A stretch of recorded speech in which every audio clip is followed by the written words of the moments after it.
Last Pint Productions presents the New Way podcast. The New Way contains adult content, but since this is one of our special edition short episodes, we don't have time to record one of our comedic adult content warning masterpieces. I mean, we could have in about the same amount of time it took to tell you we wouldn't, but we didn't. So there. Listener discretion is advised.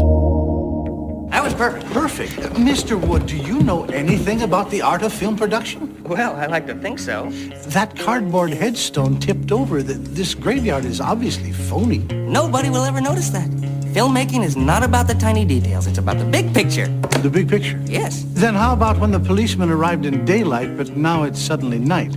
Are you people insane? I'm the director. Everybody wants to be naked and famous. Everybody wants to be just like me and naked. Will you help teach me about this? What is it? A new way? Hello and welcome to the New Way podcast, where we break down pop culture so you don't have to. Guess what, kids? It's another one of our short form episodes, and today we are going to be talking about director and sometimes awfully actor Quentin Tarantino, who I did not know was born around the corner from you in Knoxville, Tennessee. Did you know that he was born in Knoxville? I didn't know that, actually, but a lot more makes sense now. Yeah. Does it? only certain kinds of degenerates are born in and around Knoxville, Tennessee. Hey, which I think that we can all agree that Tarantino definitely is. My sweet white-haired great aunt Reggie lived in Knoxville, Tennessee, and she was a going delight. a completely different direction. Of course you did. How dare you, How dare you bring Aunt Reggie into your depraved, weird Tennessee fantasies? I will have none of it.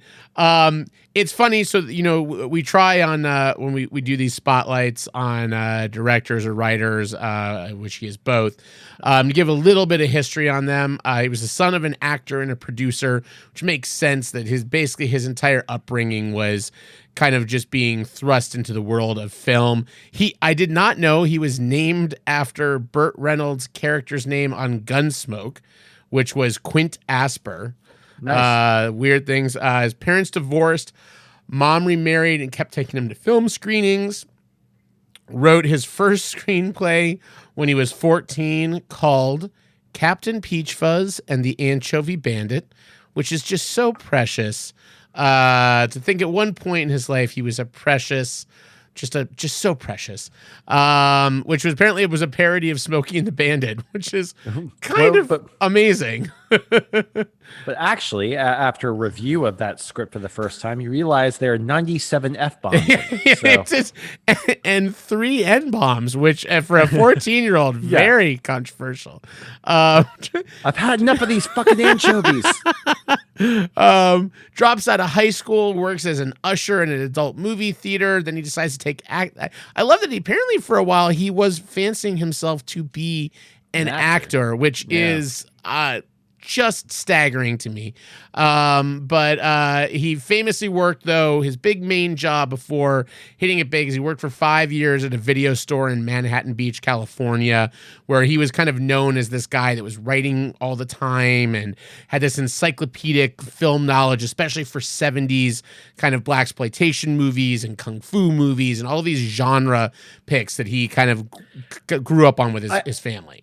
The way I imagine Quentin Tarantino as being through that period of his life is if you watch the clerks in High Fidelity, the complete music snobs that are played by John Cusack, Jack Black, and I forgot the name of the third guy, Mike White. No, it wasn't Mike White. I forget. Another character. He reminds me of Mike White, but I know it's a different guy. So anyways, but how they were just brazenly snobbish about what they like and what they don't like, and I can empathize because I've been in. Yeah, believe it or not. Ironically, not. I mean, I went to film school, which was already that because everybody was snobby about everything that they liked and didn't like and the reasons why they liked it and didn't like it. And then I worked in a music equipment store that was entirely populated by musicians. And if you don't think that we came to blows about what the fuck we were going to play that day or like how we were going to, it was we all liked different kinds of music and thought that different kinds of art were basically lesser or higher forms of Sure. Because we were young and stupid. Everyone goes through that, and I think you're right, and it's kind of funny also because I worked at Blockbuster Video, was my first job, and it was funny is I was not cool enough to be Randall from Clerks, but I was much more of a Randall who was judged other people's film tastes a little bit, but mainly I grew up on pop culture, just every 80s movie, all this shit. But I worked with a Quentin Tarantino or a Jack Black. I worked with this guy, and he would give me shit because, oddly enough, he was the guy that was like, one day someone came to rent Clerks, and I was like, "What's this?" And he was like, "You haven't fucking seen Clerks? Like, you don't know who Kevin Smith is?" And I was like, "Didn't that guy like direct Mallrats?" And he got very upset with me. Oh my gosh! I only knew Mallrats and that name a little bit, but he was a real prick. But he was also like actually gave me good shit to watch, and they always that kind of do. stuff. Yeah, like they're always well intentioned, and the delivery is bad. Which I think that is pretty much Tarantino's entire career. Yeah, well intentioned. Sometimes the methodology that he employs to do what he is doing is questionable and morally onerous. Yeah, and also he will not, much like the political debates of our time right now, he has never made anything that can be criticized in any way, shape, or form without tearing apart the person that dares to question the what he did in his film and what he's done. But yeah, he as he's working in this store, he makes some connections. They're kind of saying, you seem to know a lot about movies, you should write your own thing. So he wrote a screenplay. It goes unproduced, but eventually would go on, the bones of it would go on to become the basis of True Romance. While he's in this whole circle, he meets a guy named Roger Avery, who he would go on to write Pulp Fiction with, and Avery went on to do American Psycho and Rules of Attraction. A producer, not writer. I think maybe he wrote on. He directed Rules of Attraction. Directed Rules of Attraction. His first paid assignment was to write From Dusk Till Dawn, given the assignment by Robert Kurtzman. And then he premiered his first movie in 1992 at the Sundance Film Festival, a little movie you've probably heard of, where we'll start, I think, our discussion on Tarantino, which is Reservoir Dogs. Now, Ben, did you see, what was your first Tarantino you actually saw? Was it Reservoir Dogs or was it Pulp Fiction? Yeah, it was Pulp Fiction. Yeah, I was pretty young. So in '94, when Pulp Fiction came out, I was 12, almost 13, and so I still remember at that point I was allowed to watch rated R movies as long as I had some sort of parental okay on it. I already started kind of wading through, some new and especially some old movies, like classics I had to see. I still remember after my mom first started, I was 11, first started letting me see some of these rated R movies. I was just I gotta watch The Godfather. I gotta watch I had to go through all of these, quintessential movies. But my mom and my stepfather at the time, my mom's ex-husband, went to see Pulp Fiction. She said, "I don't want you seeing that movie."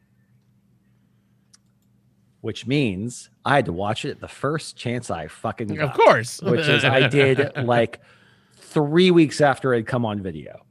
I was at a party for crew for rowing, and of course, lots of people in high school there. They had the movie. I was just yes, I want to watch this movie. And I was in 7th grade or something at that point, and I was really excited that I got to watch it. I understood why my mom didn't want me to watch it, because it has moments of hyper violence. but I really do think in retrospect, I was like, I had to watch so much worse shit at that point. Like I had seen some pretty ultra violent and a lot of sex and a lot of stuff like that in movies already. And all things considered, I felt like Pulp Fiction was more, it was only offensive in how sort of offhandedly Tarantino treated his violence, how random and fast and brutal he treated it, and almost with just a sense of comedy. Yes. With this kind of, with a chuckle to the side, which of course comes from his love of 70s and 80s exploitation, blaxploitation cinema and grindhouse films. I mean, it's built into his DNA. But I just remember watching Pulp Fiction for the first time and just thinking, man, the character building in this, I mean, even at young age, I was like, the character building in this is so fucking good. Yeah. And the way these things interweave is so fucking good. And I was like on a fucking mission. I was like, I'm going to watch whatever this guy has done. And I realized he'd only literally ever directed one other movie. And written another movie that you maybe had seen. Yeah. And didn't know that was no, his. I hadn't seen True Romance at the point. It was another one of those movies that I think my mom hadn't given the sign off for. But I was like, I made it my mission that I had to watch Reservoir Dogs and I had to watch True Romance, because I think a friend had told me about True Romance, that he written it, but that he didn't direct it. But yeah, so that was like my short-term mission after I saw Pulp Fiction, was just like, yep, got to get into Reservoir Dogs, got to get into True Romance. And ironically, when I saw them, and I forgot what order I saw them in, on first glance at a very young age, probably still too young of an age to watch movies like that, I thought of those three films, True Romance was my favorite. It was, I mean, True Romance was also just like, it was a mainstream movie. Like, it was a big movie. And with a sprawling cast of people that you recognize. A phenomenal, any Dennis great. Hopper. And that's the one thing I do like that Tarantino has kept with his movies, similar to Soderbergh in a way, is he makes these big ensemble casts for the most part. And that is something I do really appreciate. I'm a sucker for just really good fucking character actors and ensemble. And that's one thing that Tarantino is always geared towards. I mean, fuck, he rebuilt Travolta's career with Pulp Fiction. I mean, it's no small feat at that point in time. But it's interesting because, so I saw True Romance on video, and I had no idea it had anything to do with Quentin Tarantino. And I don't think I actually knew it had anything to do with Quentin Tarantino until after I'd seen Pulp Fiction and Reservoir Dogs. And I'd already and Natural Born Killers, which is another offshoot Tarantino wrote, but doesn't really like to be associated with, because they changed a lot of shit. But what's funny with Pulp Fiction, so Pulp Fiction comes out in like October '94.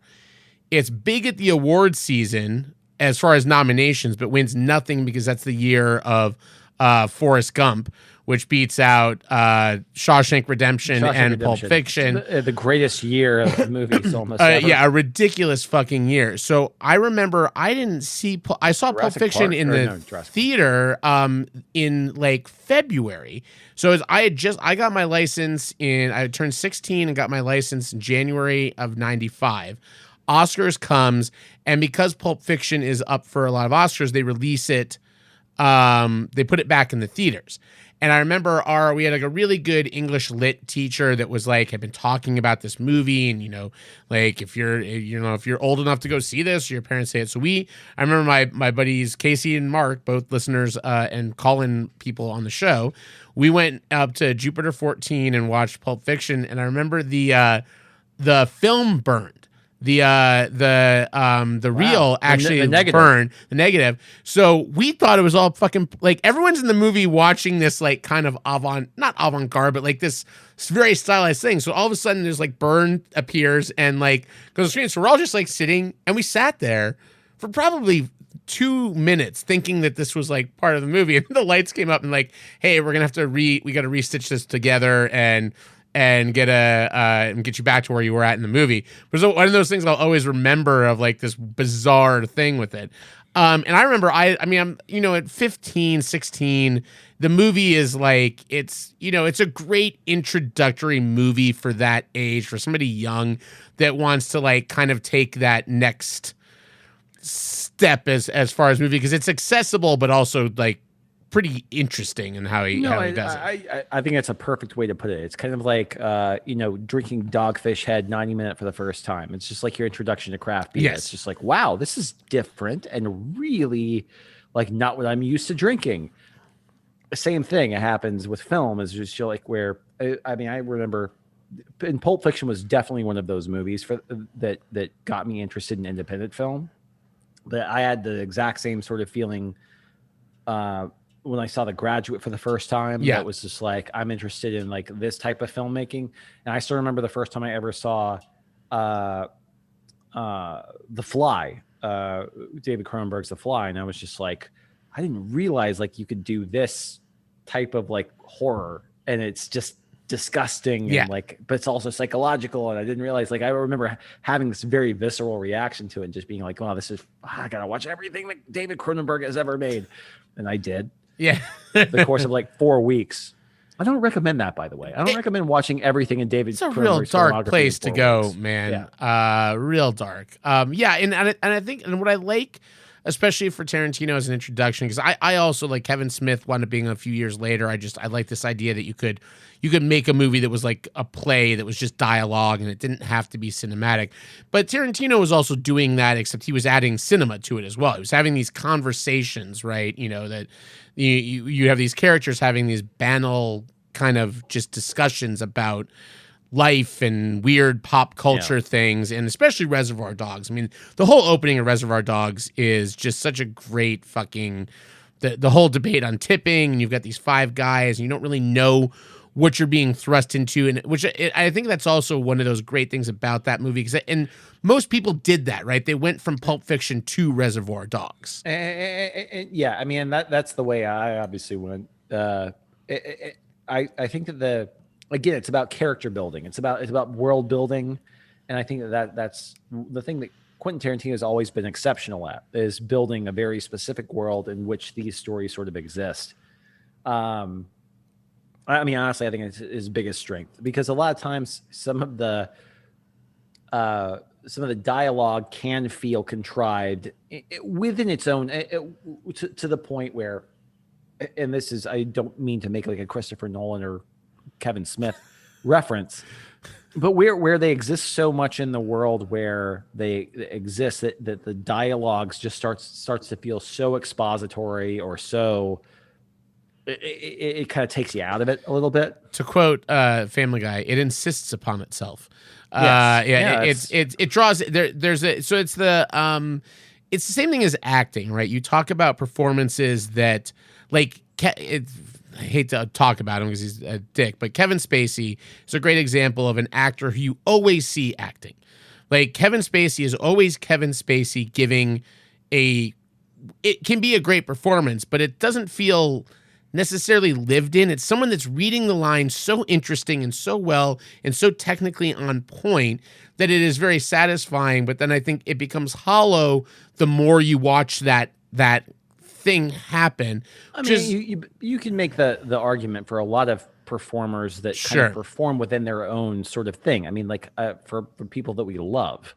I mean, I think that there are plenty of actors that kind of fall into the trapping of kind of doing their thing and doing it really well, and just doing it for a long time, and that becomes kind of. I think there's like a smugness that comes in, and I think that's the thing that's always, like, it happens with Kevin Smith, it happens at times with Tarantino, it happens with this, like, look at what I've done, look at this amazing turn of phrase, look at this amazing conversation I've had. It's like it's very much drawing attention to, like, look what I'm doing. This is very impressive, what I'm doing right here. Please pay attention to this amazing thing I'm doing. I can understand that. Yeah.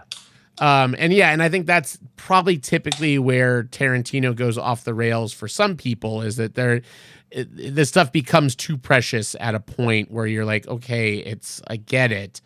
Like, pull back maybe a little bit. But that being said, obviously, I mean, I would consider Quentin Tarantino in the modern age of and in the Miramax influenced era of independent film, Quentin Tarantino is the most important voice that we have ever had. And I think that it's a bold statement. I don't think it's a stretch at all. I think that Quentin Tarantino did kind of what Cassavetes did in the 60s and 70s with movies like A Woman Under the Influence, which was creating a brand new market and a brand new voice for independent film, and it empowered other directors to expand. Now, here's the thing.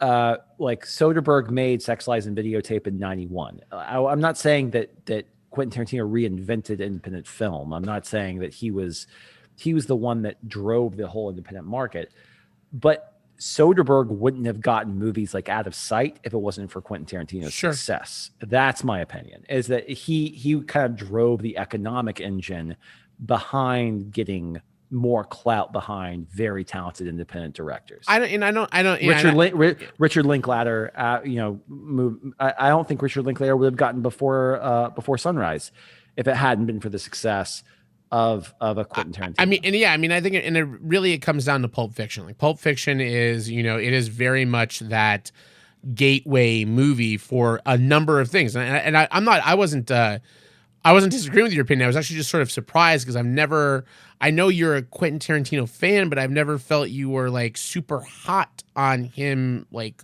wholly. But not that you're not. I don't like the guy. I don't think I would ever be friends with the guy because I don't. Because you don't want your feet to get fucked. I don't think anybody ever wants to fuck those feet. Actually, he's gonna fuck your feet. Okay. He'll fuck your feet. About Hobbit feet. Listen, man, that guy's into some shit. There's a foot for every season. He doesn't just go for model feet. Well, let's just mine says for the dead of winter in Antarctica. Listen, when he directs the Ben Wilson story, the first shot of that is those Hobbit feet padding down some hall. And just thunk, thunk, thunk. It's gonna happen, man. It's gonna be.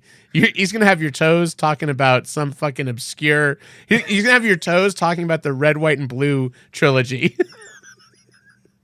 That's how the Ben Wilson story starts. Huge Kieslowski fan. Tarantino is. That's the grossest thing I've ever thought of.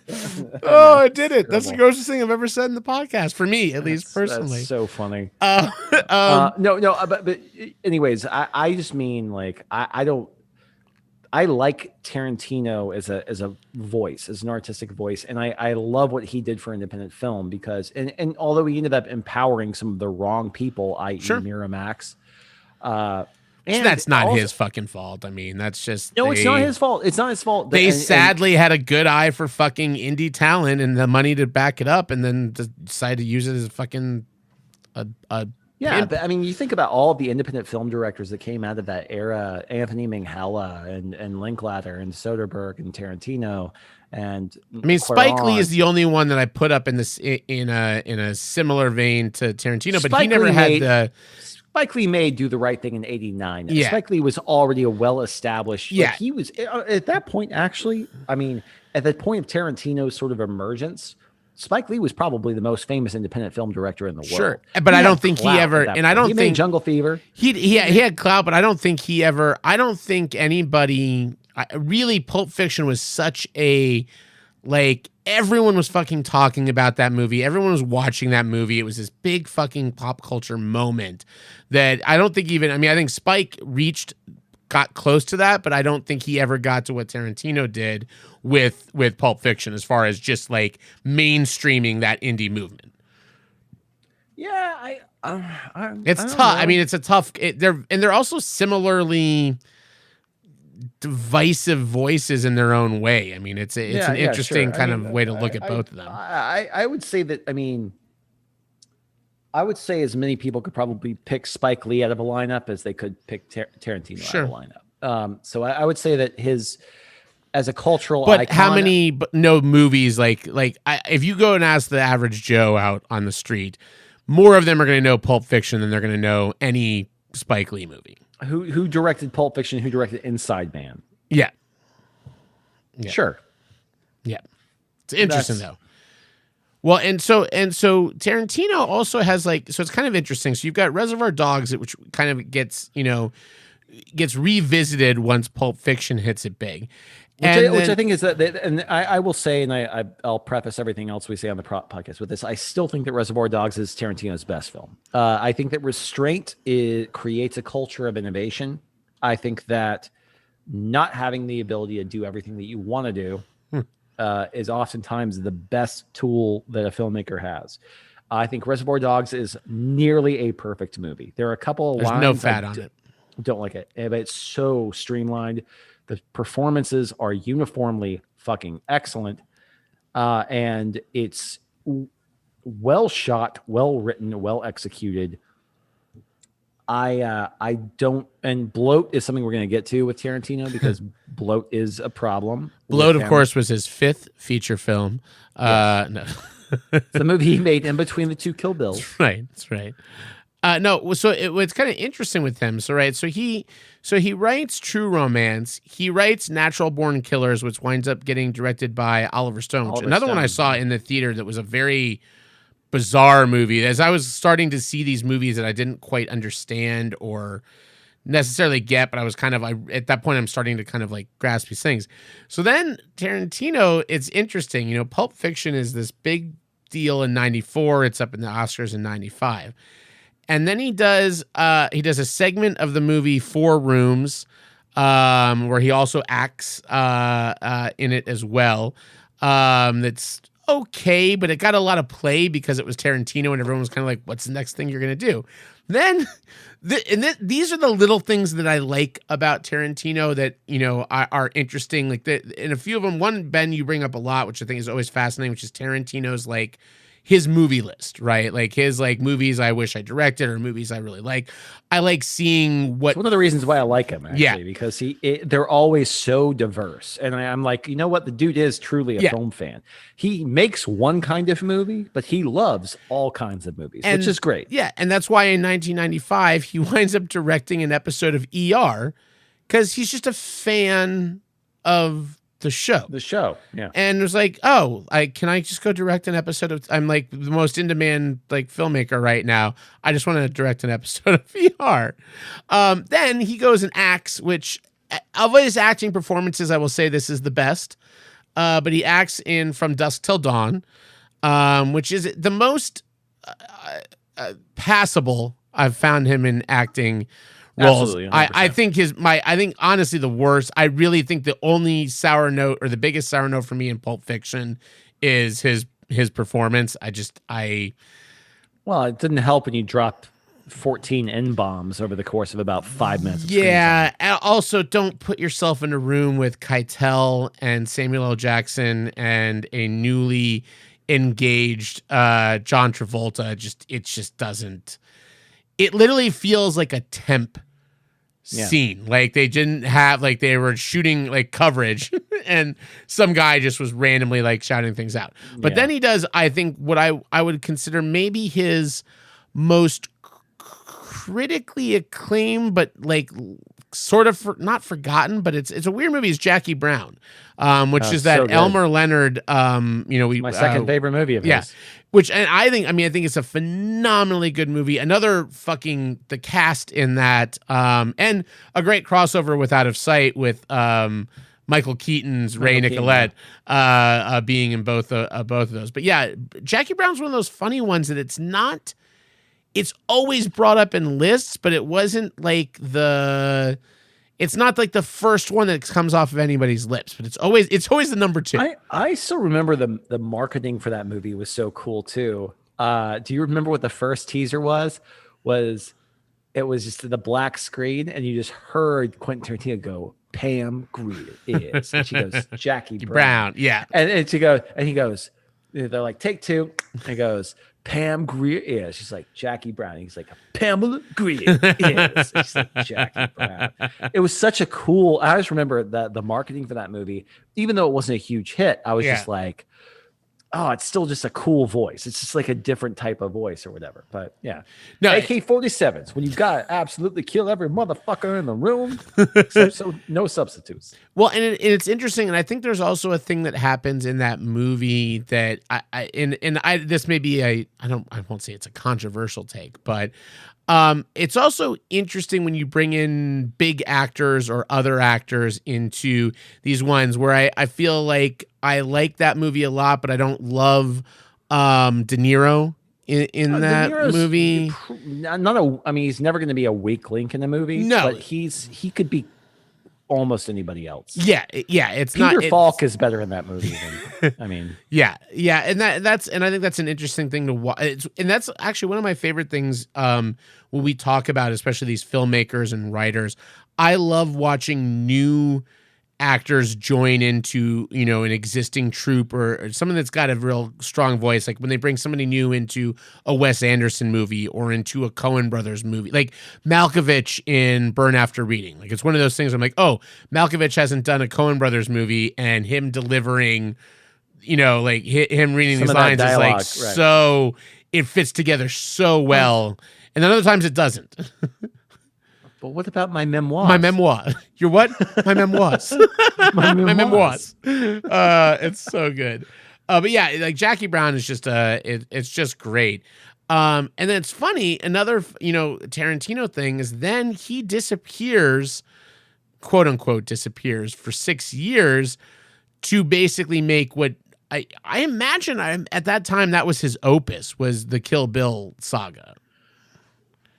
Well, I still remember as we were approaching film school, had been the whisperings that like he was working on this huge project and it was going to be this huge budget, you know, and it was going to be a bigger film than anything he's ever done scope wise or whatever.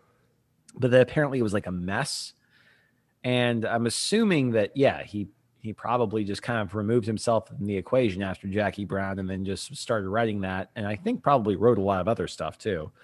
But yeah, I'm split on Kill Bill. I actually like Kill Bill Volume 2 more than Volume 1.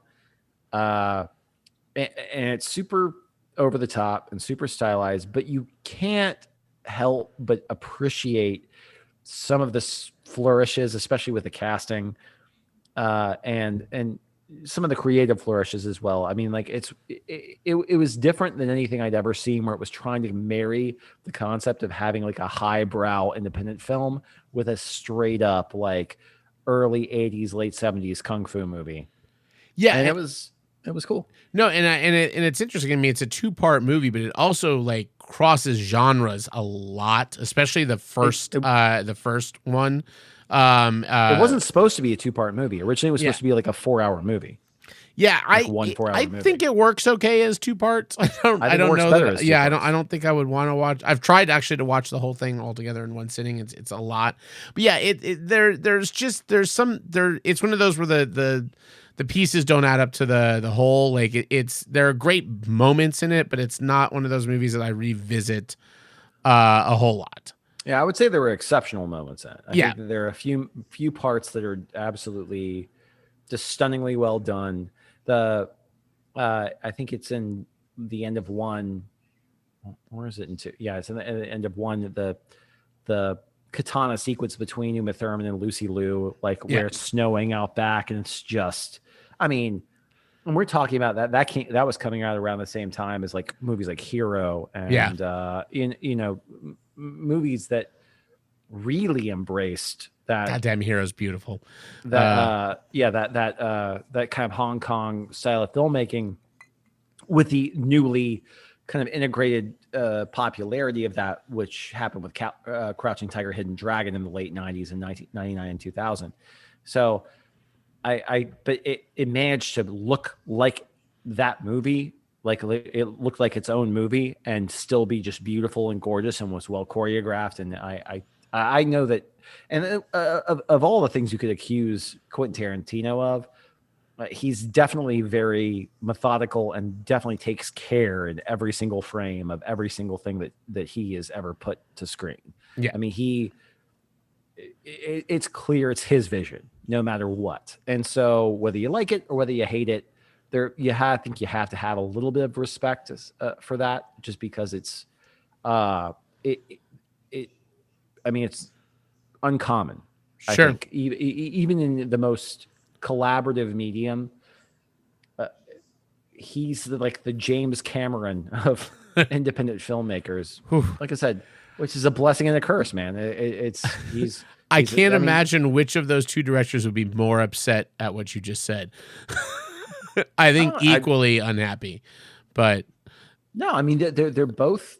You're not wrong, but it's just funny to me that you're talking about two of like the most giant egos blow that up exist. At people on set. I mean, they're both absolute control freaks, and I think that ultimately the only difference between them is that they work in different genres. Yeah, and I would hazard a guess that each of them would probably look down on the other for various reasons, but that's just my hunch, just based on their strong personalities.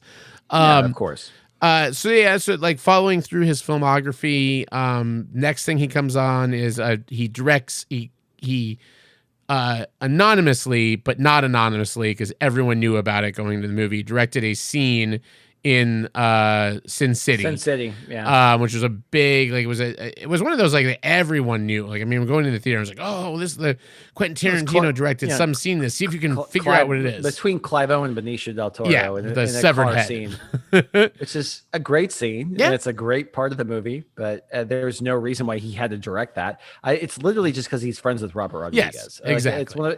It's one of his best friends, and so Robert said, hey, come and do one of the scenes. Me and Frank Miller are doing this movie together. You should come in here for a day. Well, and it leads up to, after he does 2 episodes of CSI, which also just like cracks me up that he'll just like randomly go do these TV shows, which I mean, like, what's funny is that happens all the time now.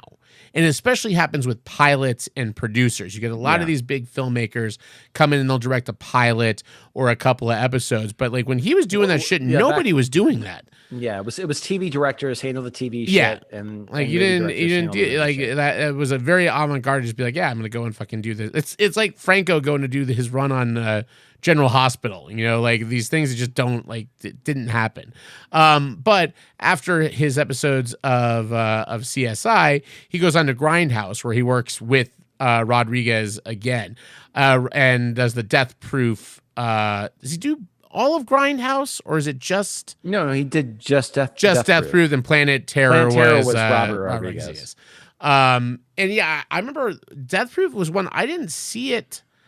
I didn't catch that for like maybe 2 years after it came out. I saw it in the theaters. At that point I'd kind of lost my like interest in that kind of thing. And I was just like, for some reason, I remember I eventually went to a friend's house and they were like, oh, you've never seen this? You should watch it and watch her foot on the glass. And I was just like, okay, this is Tarantino, feet shit as usual. But I didn't have I liked the making of like reading about how that was made and that stuff much more than I actually liked the like final product, even though I loved Kurt Russell. Yeah, I liked the idea and the approach was much better than the execution.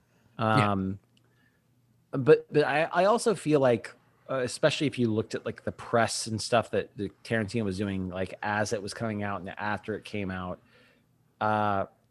like they intended to do something that, I mean, for me, in my opinion, I think that him and Rodriguez would have rather that whole thing not have been publicized at all. I think that they would have made that as a passion project in a low budget and released it, and then later said, "Oh, by the way, we did this." Yeah, and that would have been the better approach, as opposed to it being this hugely publicized thing where everybody knew that these huge people were involved and these huge actors were involved and everything. And it came out.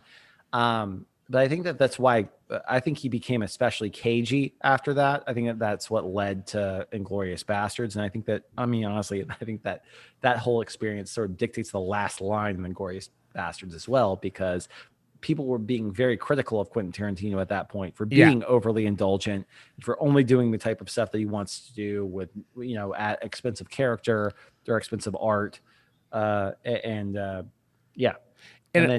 when it's funny, Inglorious Bastards is very that it's my favorite Tarantino, but it also holds a point of nostalgia for me with you, because we became friends right when that movie was gearing up, and you had read the screenplay. I remember you like called me.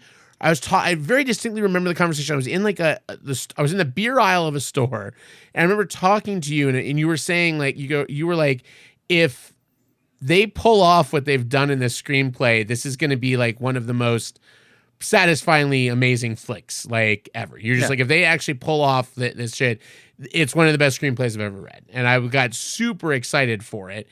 And then also worried, like instantly worried of like, oh fuck, like now I've built this thing up, and I am sometimes hit and miss with Tarantino.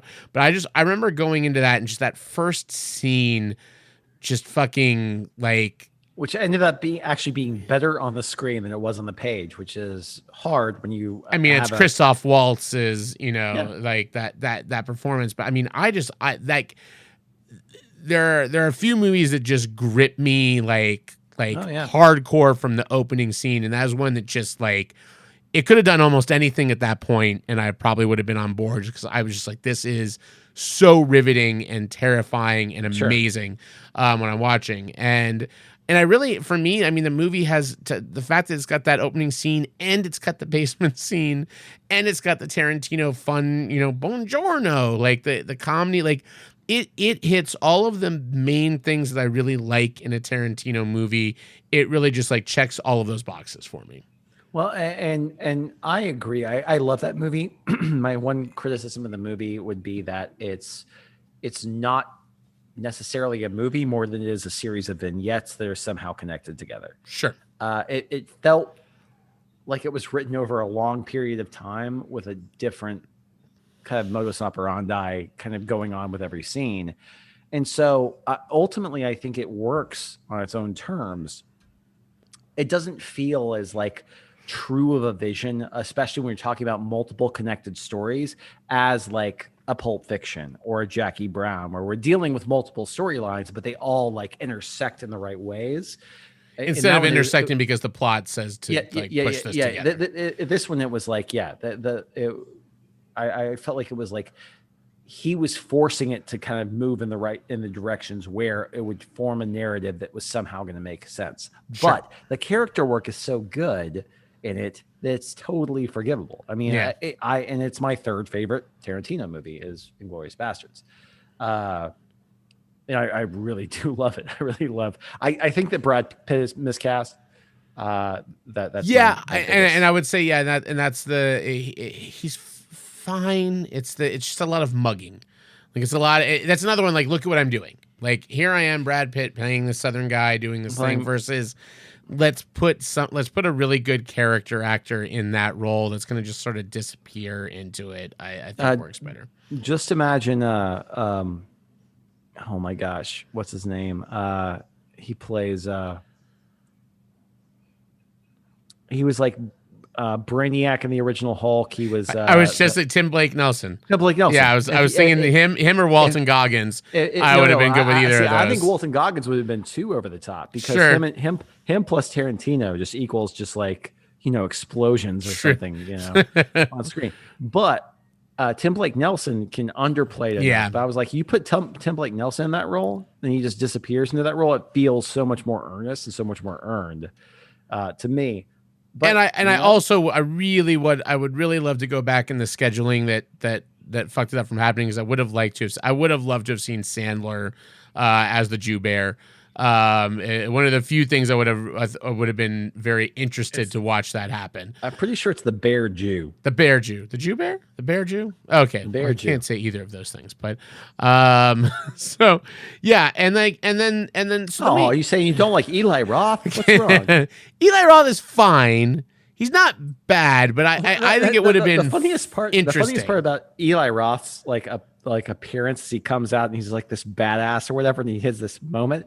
And then it immediately cuts to like this wide shot, and he's like, oh, hits it so far, fucking far, 400 feet over there. It's a home run or whatever. And I was just like, oh my God, he's just a fucking nerd. Like this guy is just, He's not badass at all. Also, really very brief but funny Eli Roth thing that I did not know. I was listening to the Howard Stern show the other day, and he's talking about when he was shooting Private Parts, and he's like, "Yeah, I had this." He goes, I've had in my career, I've had I call them my shushers, which basically like he goes because especially when he was doing that movie, he was doing his radio show from like 6 a.m. to 10 a.m. and then he was going to shoot all day. And they had to try to get like 4 or 5 hours of sleep, but it was during like, like 8 p.m. or whatever. And he's like, so I had to have someone that's always out like telling people to be quiet.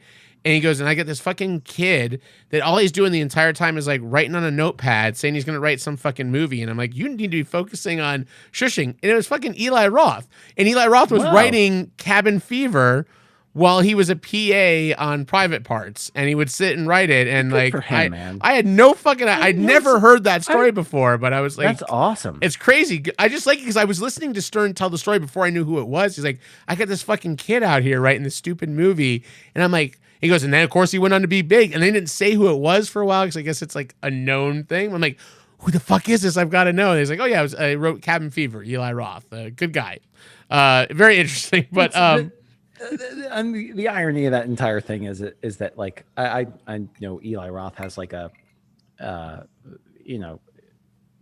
he has a reputation of some sorts, but not necessarily with like I think with fans, but not necessarily with the people that he works with, because everybody I've ever talked to who works with him, including Amy Siemens, including Jimmy DeBello, were like, oh dude, he's like the best guy ever. And apparent, like I'm like, you know what, dudes who hustle like that, who just want to make their way up and make a small film, and then I don't care if you're gonna make a torture porn movie or whatever, if you're successful, fuck yeah. Awesome. I fucking love Cabin Fever, so I have no problem with that one at all. I like Cabin Fever, and honestly the first Hostel movie isn't bad. For what it is, I mean, I know it created a bad subgenre of horror that existed for like 5 years. But that happens with horror all the time, so I'm not going to put the blame on him for that. Yeah, I mean, like Blair Witch did it, and it happened, and Hostel did it, and it happened. But for all intents and purposes, I mean, like the guy went on to has done some really cool stuff. And if you have followed Eli Roth's career recently, and he's friends with Tarantino, obviously him and Tarantino are close friends. He did The House of the Clock in Its Walls, and it's really good and just super fun and like family friendly and approachable. And isn't he Bannerman? Bannerman. Bannerman. He was the guy who was like Bannerman. But his list of movies that he's got of like just bad movie titles. He's just got bad movie titles, like ones that I think that the one was Bear Witness. Bear Witness, which is the Tim Allen. A bear sees a murder, and Tim Allen is the DA or whatever that has to protect the bear. So the bear, somebody can. And I was just like, and he's like, they're all Tim Allen movies. He was just like, oh yeah.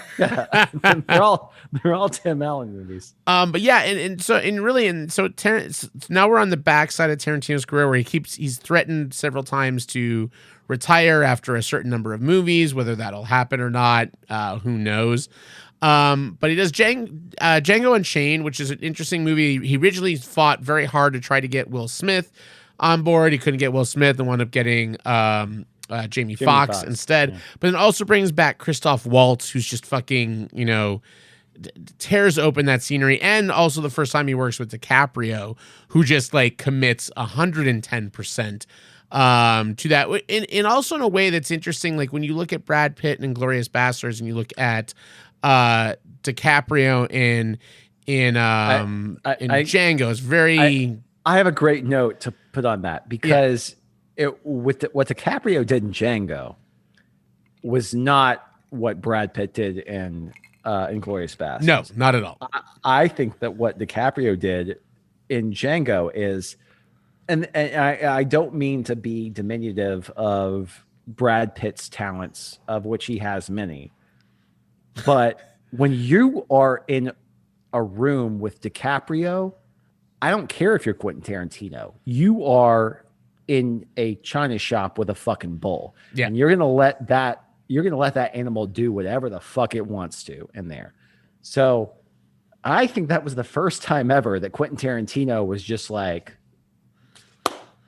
I'm just gonna sit back and let magic happen. He smashes the shit out of his hand he in the cuts middle of his his hand. scene and cuts it Yeah, they have, wide like, open and 30 just keeps stitches. fucking going. Like there's no stopping in that scene. Yeah, The and fucking take they use is that take. Like he does the Tom Cruise, which is that's why I would like to see the immovable object and unstoppable force of Tom Cruise and Quentin Tarantino The coming last together. movie that they ever yeah, do I mean, is yeah, that they- it fucking they kill both both of them. Like they would just both die in it. But yeah, I mean, I think I'm completely with you. I think what DiCaprio does in Django versus Pitt. Now Pitt does a lot better in Once Upon a Time in Hollywood, but he's also playing a lot easier. And he's him. also playing kind of the second guy yes. too. He's playing off of DiCaprio, and I think a lot of times acting, people don't realize that like acting doesn't come from what's on the page. Sure. It comes from who your partners are in acting, and I think DiCaprio and Pitt had a very nice kind of chemistry going that allowed Pitt to be more of that kind of relaxed, hey dude-ish kind of dude. Yeah. Not be as showy, be a little bit more, demure. Yeah. Whereas, DiCaprio is doing a lot of the heavy lifting in that. But even then, I think that like Pitt's restraint in that film is really good because he does a really good job. Way better than Inglourious Basterds. Like I said, Yes, Inglourious I Basterds agree. is just kind of overacting to me. It's very attempted broad, easy kind of shit. And listen, sometimes you can get away with that. I think there's somebody that gets like. I think there are people like I put Affleck and Clooney in that one that they can be a little. It's not lazy, but they can rely on kind of the smirk or Like what the they eye do. roll or the whatever, like, and they're good and they know what their timing is always impeccable on it and they can do it. But if you're not doing that right, it comes across looking lazy or uninterested, which is, I think, happens a little bit with Pitt. And Once Upon a Time in Hollywood, we've talked about recently in the podcast. And the only other one in between Django, Once Upon a Time, we have The Hateful Eight, which I went to see with my brother and Ben with intermission on my birthday a couple years ago. We saw it in the full on. And I on anamorphic. That's right. And I like that movie for a lot of reasons, mainly because I am always a sucker for something that I could absolutely see be done on stage. It's a play. Yeah, and I like an idea of a play directed by Quentin Tarantino and getting up at intermission. But yeah, I would go watch, if that was on Broadway, I'd go watch the shit out of that. See who they cast and put in those roles. They're all well-worn territory for anybody in it. I think the ultra violence of that middle chapter that's very short is very awesome. And then same as kind of the basement scene in Inglourious Basterds. It's just like, oh shit. But then you almost set this precedent where you have a play on the front end and a play on the back end, and you have a 15-minute sequence in the middle that's so tense and so violent and so just visceral that kind of drags down the other parts of the movie. I think that's why I think for me it would play better as a play. Like I know he loves there's some beautiful shots of the snowy landscape and they play a lot of that stuff.